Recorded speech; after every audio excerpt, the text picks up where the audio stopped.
Good evening, baseball fans, and welcome to a brand new episode of the Bullpen Bulletin here on IE Sports Radio, your direct feed for all that is sports.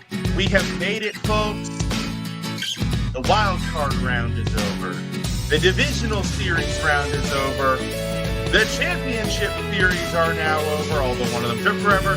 So we have made it to the penultimate moment of the baseball season. It is time for the World Series. We've got the Dodgers facing off against the Blue Jays. We're going to start off our show with, of course, a recap of the championship series. The Dodgers versus the Brewers was not a contest. I think we're all hoping for a little bit more of a challenge there, but the Dodgers came to play. Their pitching sure as heck came to play, and they dismantled the Brewers without too much trouble to get through the National League and into the World Series. The Blue Jays, on the other hand, had a lot more trouble. In fact, when we were talking about this series last week, the Mariners were completely in control. They were up 2-0. They had taken both of the first games in Toronto. We thought for sure, Ricky and I thought that they were going to wrap it up. But that was not the case. The Blue Jays came roaring back, and in incredibly dramatic fashion, as what makes for the best baseball, they won the series and now get to face off against those pesky Dodgers. We're going to take a look at the keys to the series, the key matchups, some of the key players for both sides, and of course, we have to give a prediction. Once again, thank you all for tuning in. This is Mike Patt for the Bullpen Bulletin here on IE Sports Radio, your direct feed for all that is sports. We're going to hear a quick word from our sponsors and get right to it.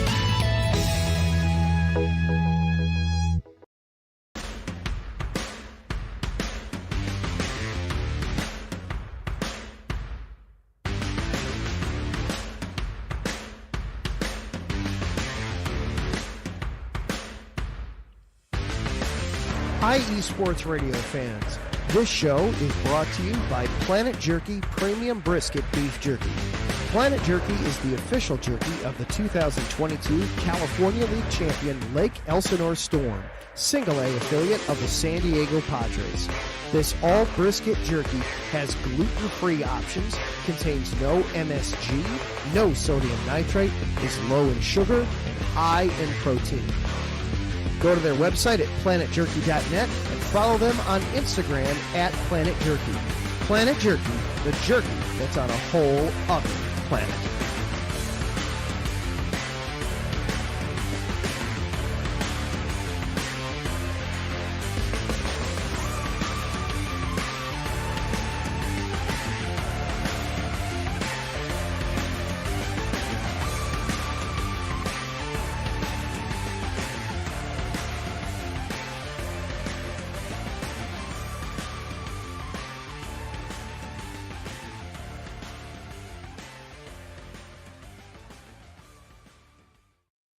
And welcome into the Bullpen Bulletin here on IE Sports Radio, your direct feed for all that is sports. And guys, we have finally made it in the baseball season to the World Series.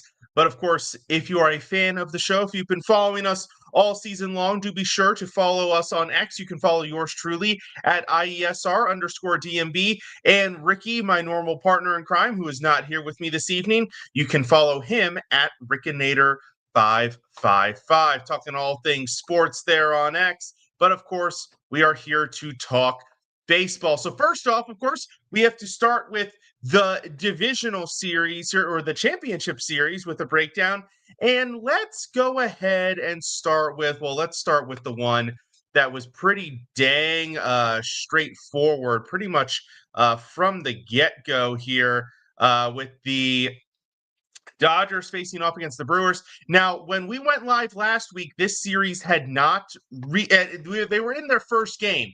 They had not quite gotten it to complete the first game, although Blake Snell was pitching one heck of a game, and he would pitch a heck of a game as the Dodgers would beat the Brewers 2-1. Then they would follow that up the next day with Yoshinobu Yamamoto also pitching an excellent game. He actually went complete game in this one, as the Dodgers won 5-1. So, 2 games, 2 pitchers, one throws 8 scoreless, one throws 9 innings, gives up 1 run. So pretty good stretch there for the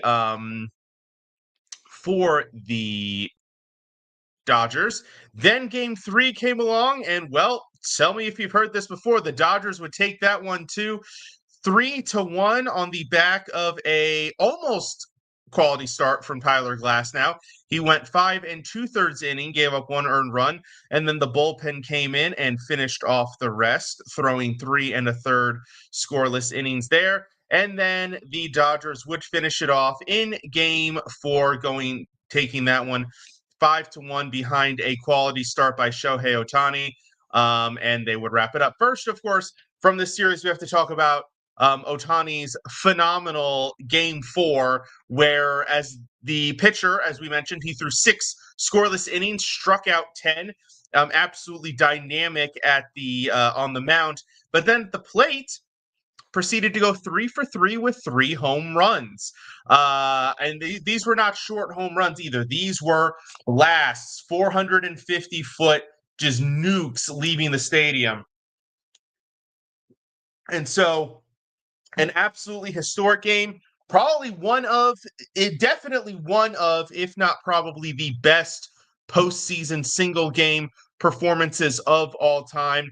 There have been some advanced metrics that have gone around the internet that have said otherwise, but I mean, it's been many, many years since we could see a player do that on both sides of the sport, pitching and hitting. And in order for someone to top a game like that, they would have to be incredibly exceptional in one category or the other. I'm talking pitching no hitters in perfect games, or going off for 4 home runs, several RBI, things like that. So an outstanding performance, but really as a whole, I mean, just complete and utter dominance from the Dodgers pitching staff. 4 games, 4 runs is all the Brewers managed. One of those runs was in the first game, as Roki Sasaki struggled in his relief appearance. And then game 2's lone run came off a first inning home run by Churio for the Brewers, but that would be it. And actually, he was the leadoff hitter.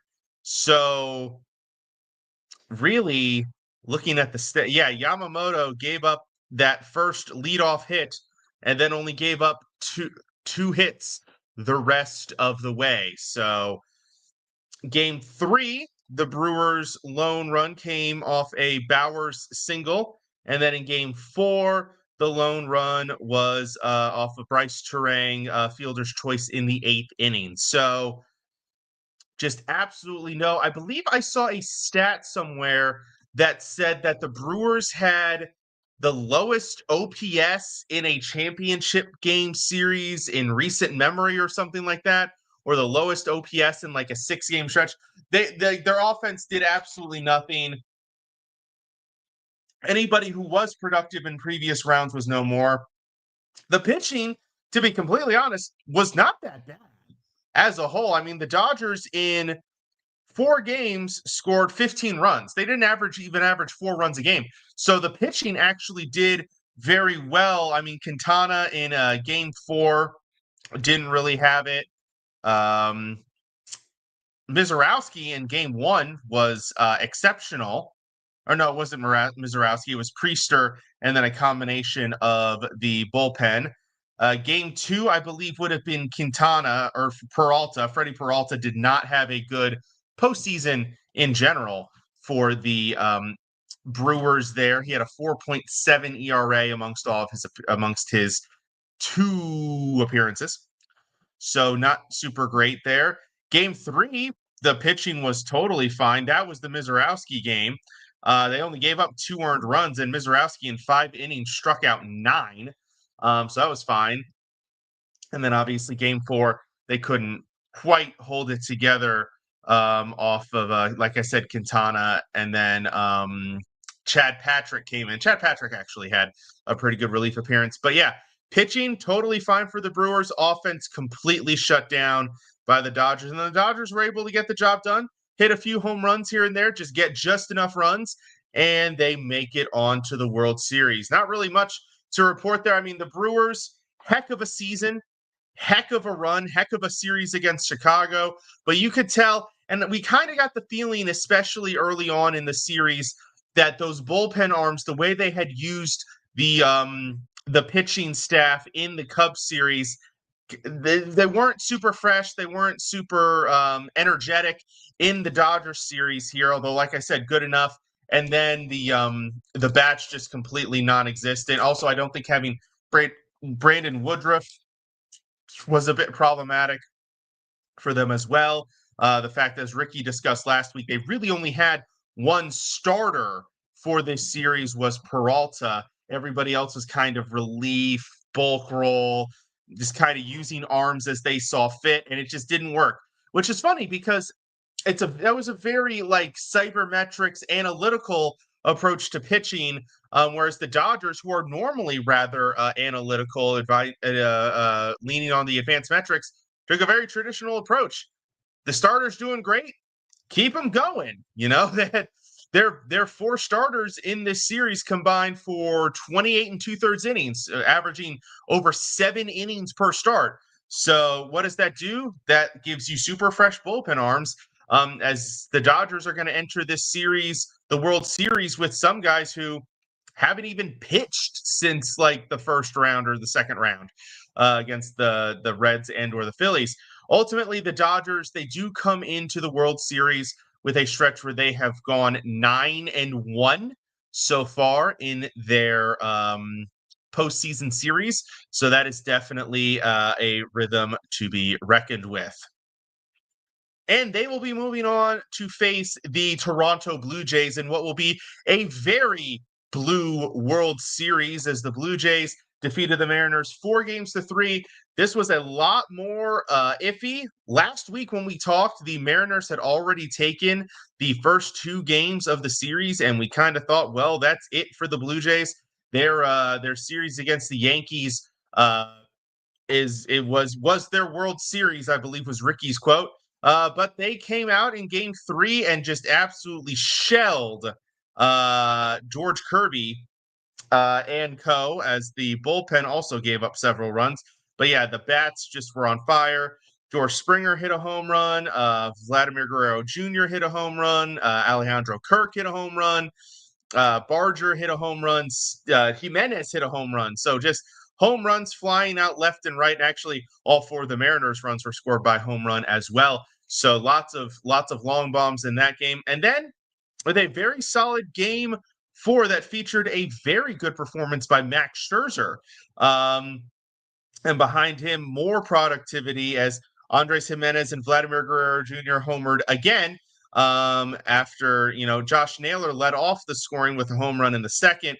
The Blue Jays proceeded to rattle off 5 runs in the third and the fourth, and then a couple runs late to put it away. So that tied the series at 2. And then the Mariners would snatch Game 5, 6-2. That on the heels of Bryce Miller getting the start in that one, who had 2 wins, interestingly enough. Bryce Miller did in this series. And then the bullpen combining in relief to shut down. Actually, no, he didn't get the credit for the win in that one because he didn't pitch 5 innings. So I scratched that, but he had 2 decent starts in this series, and the bullpen combining to shut them down. Cal Raleigh with a really critical home run in this one in the 8th inning. The Blue Jays were actually up 2-1, and then he tied the game. And then Eugenio Suarez proceeded to hit a grand slam right after that. Former Oriole Sir Anthony Dominguez giving up that one. And we thought the Mariners might have it, because 3-2 going back to Toronto, to where they had won 2 games. Plus, they had just beaten the Blue Jays' best pitcher for the playoffs so far in Kevin Gausman. But the Blue Jays came out in Game 6, and they took this one 6-2 behind a very solid performance by rookie Trey Savage, who cannot speak enough. I know his numbers aren't amazing, electric, but this kid made like 6 starts in the regular season before the postseason. And here he is basically pitching as the number 2 pitcher for the Blue Jays in the championship series.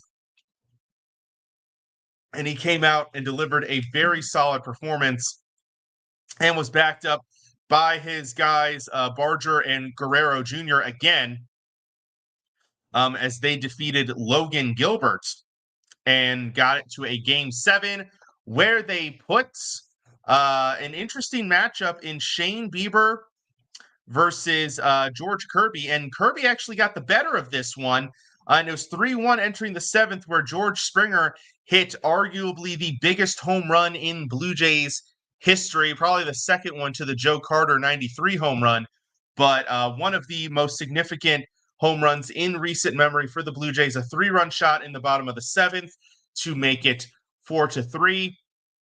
And that would be enough as the Blue Jays closed it out with a combination of Kevin Gausman, who, despite pitching in Game 5, came in for a bullpen relief, Chris Bassett, and Jeff Hoffman, who shut it down. Also, Sir Anthony Dominguez making up for his Game 5 blunder by coming in and pitching a perfect 6th inning there as well.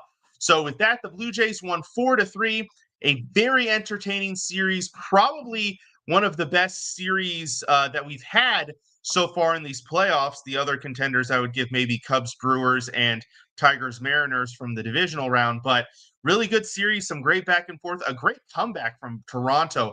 Like I said, basically everyone had counted them down and out after the first 2 games, including yours truly, but they managed to put it together and go on a run, winning 4 out of the last 5.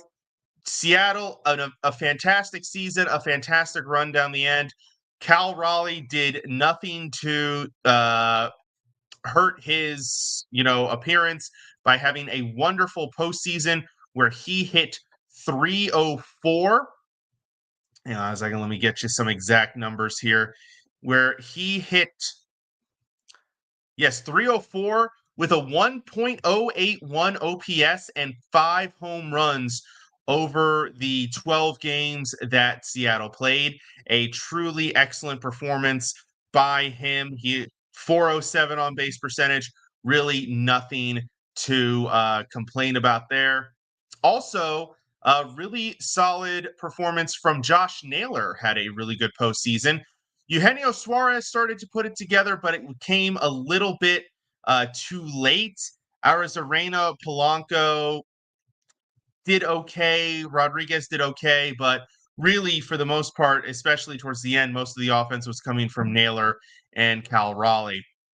And for the Blue Jays, I mean, my goodness, Vladimir Guerrero Jr. has been on absolute fire this postseason. Absolutely incredible by him. A 442 batting average to go along with a 1.44 OPS. He's hit 6 home runs in 11 games and just been absolutely outstanding. He was a triple shy of the cycle on last Wednesday in Game 3, and he has hits in 9 of the 11 postseason games that the Blue Jays have played. 6 of those, by the way, have been multi-hit games, so absolutely tremendous for him. For the Blue Jays, it was a combined effort. It really was. The offense showed up some nights when it needed to. The pitching showed up other nights. In the last 5 games of the series, the Blue Jays did score 33 runs, 31 of those in the 4 wins. So the offense really picked it up right back where it left off from the Yankees series. And the pitching, aside from the 10-run performance that they gave up in Game 2, was pretty solid. In the other 6 games, they gave up, quick math here, 3, 7, 15 in the law, if you bring in the 6 in Game 5. They gave up 20 runs in 6 games, so they only gave up about 3 1/3 runs per game aside from Game 2. So the pitching as a whole was rather solid. And the hitting showed up when it needed to. And additionally, it does look like they will be getting Bo Bichette back, for the World Series. So that'll be a nice help to the offense as they head into the series against the Dodgers. We are going to take a quick break. When we come back, we are going to get to our actual World Series preview between these two teams. We're going to break down some key matchups, some key players for both sides. But first, we're going to take a quick break. Do not go away. You're listening to the Bullpen Bulletin here on IE Sports Radio, your direct feed for all that is sports. Rise and shine. It's 4 a.m. The stars are still out. The sun is beneath the horizon, but it's time to punch in and go to work. The comfort of your warm-ups turns into the grinding out of your reps as the clinking and the clanking of the plates create a symphony of euphoria. There's no other feeling like it. Earn it, burn it, and take what's yours. IE Sports Radio has proudly partnered with Vital Apparel, a brand that not only fits great, but also promotes and donates to mental health research. Use our code IESR to get 15% off their comfortable and inspiring gym wear and help them on their amazing journey to support mental health. Go hard, take part in your iron therapy, and be strong. Because when your mental health is as strong as you are, there's no telling how far you'll go.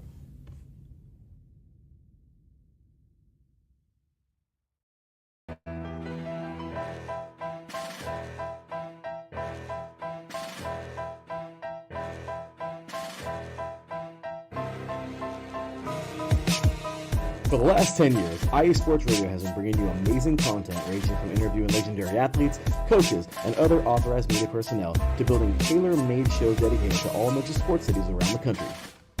Make sure to follow us at IE Sports Radio on X, Instagram, Facebook, TikTok, and YouTube to keep up with the latest in sports and with all of our shows. Also, make sure to check out our daily updated website at iesportsradio.com. At iesportsradio.com, you can see our daily show schedule and check out all of our show pages with personal bios to learn a little bit more about each of our awesome hosts.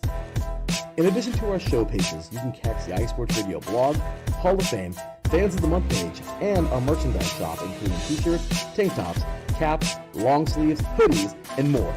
For now over a decade here at IE Sports Radio, we've continued to be by the fans, for the fans, and we thank you all for your support and for making IE Sports Radio your direct feed for all that is sports.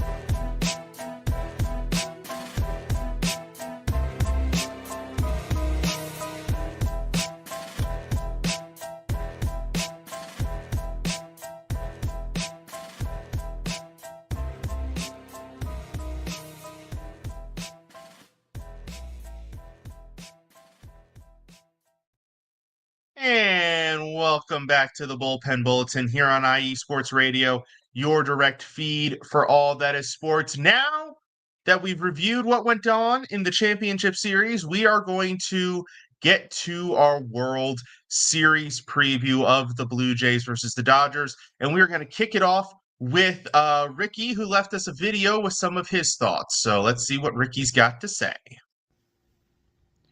What's going on, everybody? This is Ricky K from Bullpen Bulletin and IE Sports Radio, your direct feed for all that is sports. Giving you my take on the World Series. Dodgers, Blue Jays, Game 1 in Toronto on Friday. Props to the Blue Jays, first off. Just a heck of a run for Toronto. Getting back to the World Series for the first time since the Joe Carter days.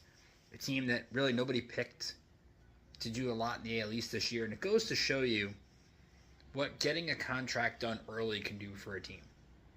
Think about if the Blue Jays went through the entire season with the Vladimir Guerrero Jr. contract hanging over their head. Vlad Jr. gets a long-term extension, gets the security he needs, has a good year. And the Blue Jays, I thought did a really good job making contact, forcing the issue, and they have one of the more clutch hitters in the last 30 years in George Springer.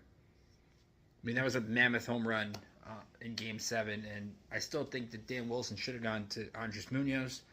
He elected to go to Bizardo, who had pitched every game in that series. That's besides the point. You look at this series, I still think the Dodgers have a drastic edge in starting pitching. When you look at it, they've got 4 vets. Snell, Yamamoto, Glasnow, and there's that Shohei Ohtani guy. Yeah, he's still there. Toronto, I think what's the key for them is can they match? Can they get to where they can, maybe in the late innings against that Dodger bullpen? That's really the only hope they have. And they pulled off some comebacks, and Game 7 was a comeback against the Seattle bullpen. It is possible. I won't say the Blue Jays don't have a chance. I believe they do. I think it's going to really come down to that bottom of the order for the Blue Jays. We know Springer's going to hit. We know Guerrero's going to hit. But do the Addison Bargers come to play? Do the Nathan Lucases come to play? Because we saw when Toronto gets the bottom of the order going, it really helps carry their lineup forward and keeps the line moving. The Dodgers, we know if Mookie's not hitting or Otani's not hitting, you'll get Freeman, you'll get Hernandez, well, Teoscar and Kike. And they just have a group that seems everybody's a hero on any given night. And I think Toronto's a great story. But my official pick for the Bullpen Bulletin on the World Series is going to be the Dodgers in 6 games. I just think they've got enough starting pitching. I think there's too many question marks with Toronto in terms of the starters. Not with Gausman, who I think has been well. Not Savage, who I think you look at his Game 2 against the Yankees and Game 6 against Seattle. 2 very good pitching performances. I don't know what you're getting from Shane Bieber. I don't know what you're getting from Max Scherzer. I think the X factor, though, for Toronto is Chris Bassett. We saw Chris Bassett do well in the 8th inning in Game 7. What kind of role does Chris Bassett have in this series? We're going to see, because I don't really trust the Blue Jay bullpen with Dominguez and Jeff Hoffman. As good as Hoffman was in Game 7, getting the strikeouts he needed, the back end of these bullpens is going to be real fun to watch in terms of which one cracks. But still, I think the Dodgers have too much. I think they win this in 6 and take back-to-back titles. Mike, what do you think? It's a great question, Ricky. What do I think about this series? Well, first of all, fantastic work from Ricky, as always, breaking it down for us. There's a lot to unpack with this series. There's a lot of different, key components. I'm going to start with the key matchup, the matchup that I think is the most important one in this series, and it's no one player versus no one player. To me, the key in this series is the managers, Dave Roberts for the Dodgers versus John Schneider for the Toronto Blue Jays. And why do I think this is such a big component to the series? It's because, well, Dave Roberts for the Dodgers has managed 4 World Series. He's lost 2 of them, but he's won the last 2, including last year. Tons of experience, even played in one as a player. John Schneider's never been to a World Series. In his managerial career, I didn't see online that he was a player. So you've got one guy with tons of experience on this stage and one guy with none. So will the guy with none step up to the challenge? He certainly stepped up to the other challenges of the playoffs, because I believe this was also his first championship series that he's managed in with the Blue Jays. The Blue Jays have been his only managerial job. So he stepped up to every level so far, but is he going to step up to the final level? And does Dave Roberts, with all of his experience, have such a massive edge in that department that it can overcome all of the other components? That is definitely a matchup I would like to watch for sure. Now, player-wise, obviously you have some great players on both sides. You kind of have an interesting thing of strengths going against strength. The Dodgers, their obvious strength, of course, is their starting pitching staff with 4 guys. You could argue all 4 of them are aces in Snell, Yamamoto, Glasnow, and Ohtani. And certainly all 4 of them pitched very well in the divisional round. They haven't pitched well the entire playoffs, but they have been very good overall. The bullpen has also been a little bit shaky, but the starting pitching has definitely been the strength. And, well, the Blue Jays, one of the best hitting teams in baseball throughout the season, and we've seen that translate into the playoffs. As we mentioned earlier, they had 34 runs in the 4 games against the Yankees, and then they had 33 runs in the last 5 games against Seattle. Again, we're taking out that little 2-game segment, but those are 2 stretches where they have put up very good offensive production. And on the year, they led the MLB in hits. They led the MLB in batting average, and they were 4th in runs. Ironically, of course, the Dodgers were one of the 3 teams ahead of them in runs, but that's, an aside component as well. And the Dodgers are no slouches offensively. Obviously they have Ohtani, but Ohtani prior to game 4 hadn't really done much in the postseason. Of course, now he has found his bat, which does not make anybody happy anywhere. But they also, again, just look at playoff experience. Freddie Freeman has tons of it, oozing with it. Mookie Betts been to the playoffs a bunch of times. Looking down the lineup, the Hernandezes, Enrique and Teoscar seem to show up great in the postseason. Will Smith, the catcher, tons of postseason experience. Let's see, I'm missing of somebody else probably, but Max Muncy, tons of playoff experience. So, this is a very veteran, very experienced team going up against the team. George Springer has plenty of World Series experience. I don't think much of the rest of this Blue Jays lineup. I mean, Vlad Guerrero Jr. has obviously never been there. You look at the rest of the team. I'm trying to think of names. Kirk has never been there. Andres Jimenez, I don't think Jimenez has ever been there. Going down the different players in the line, Ernie Clement, I don't believe has ever been. So not a ton of experience, but guys who have stepped up to the level, and particularly Guerrero Jr. I think the key is going to come down to some of the non-star players, some of the extra guys.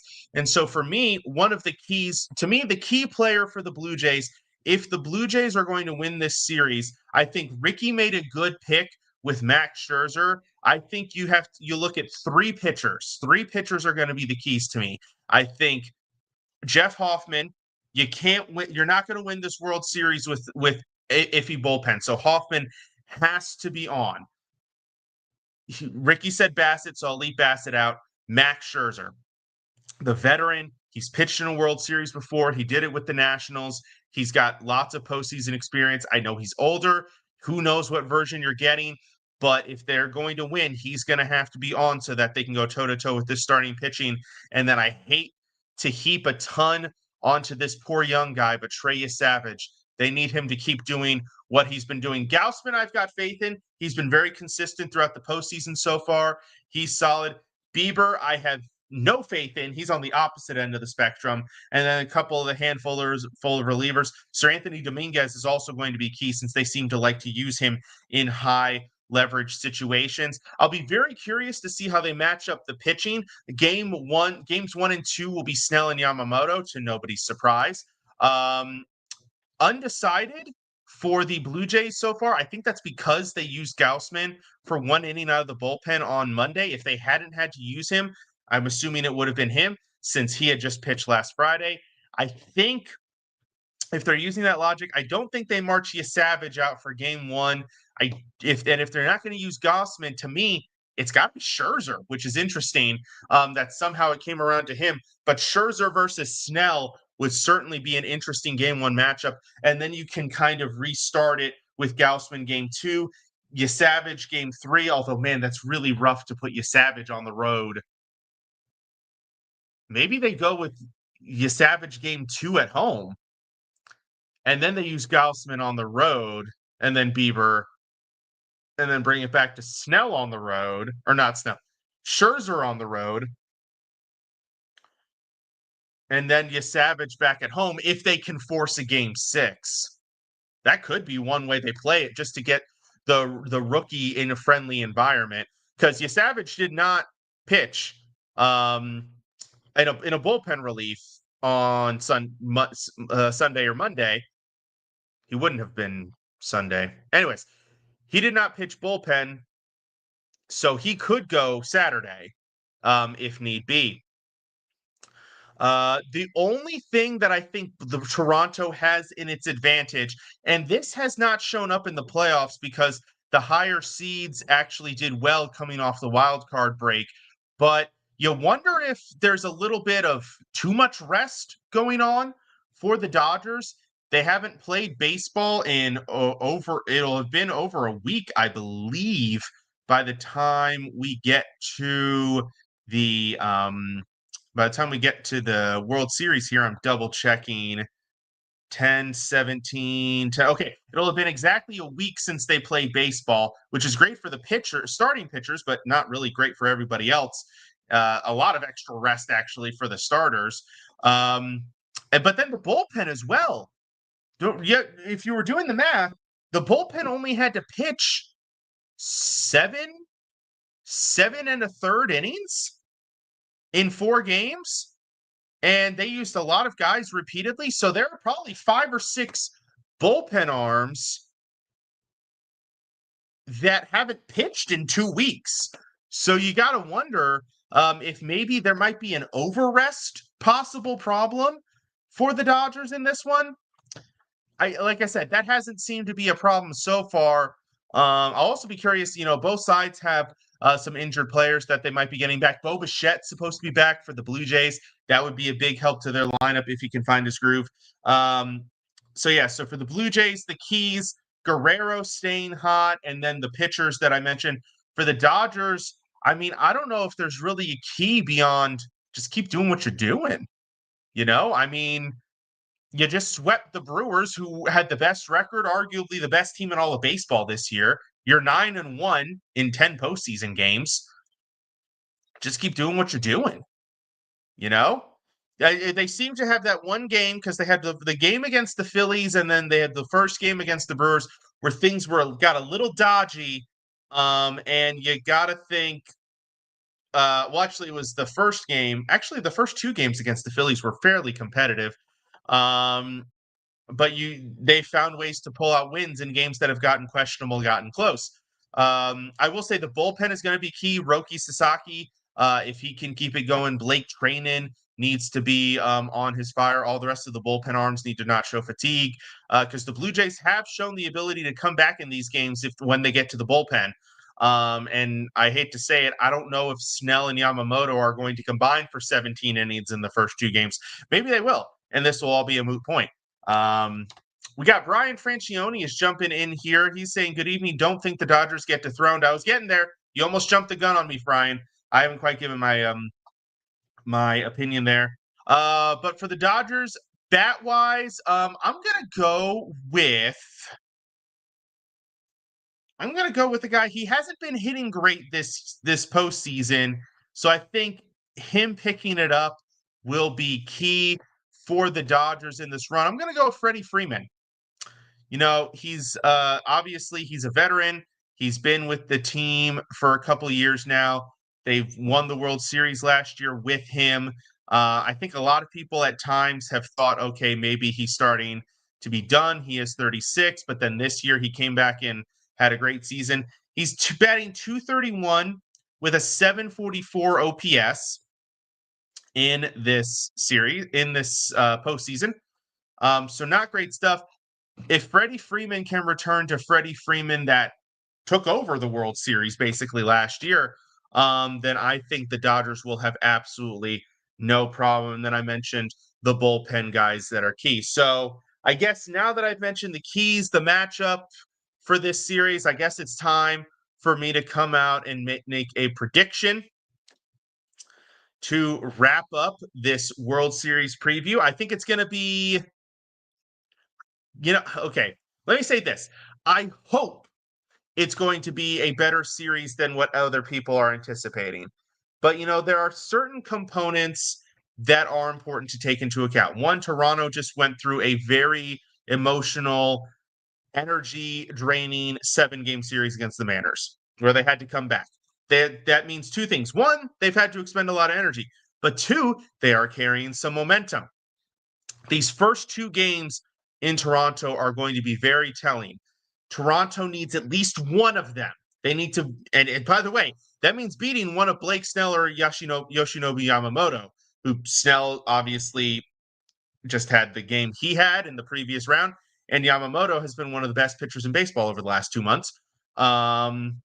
So that's not an easy task. They have to get one of those 2 if they want a shot, just a fleeting chance at winning this. I mean, obviously taking both would be better, but that would be tough. Do I think the Dodgers get enthroned? Going back to Brian Francione's comment, he does not think they get dethroned.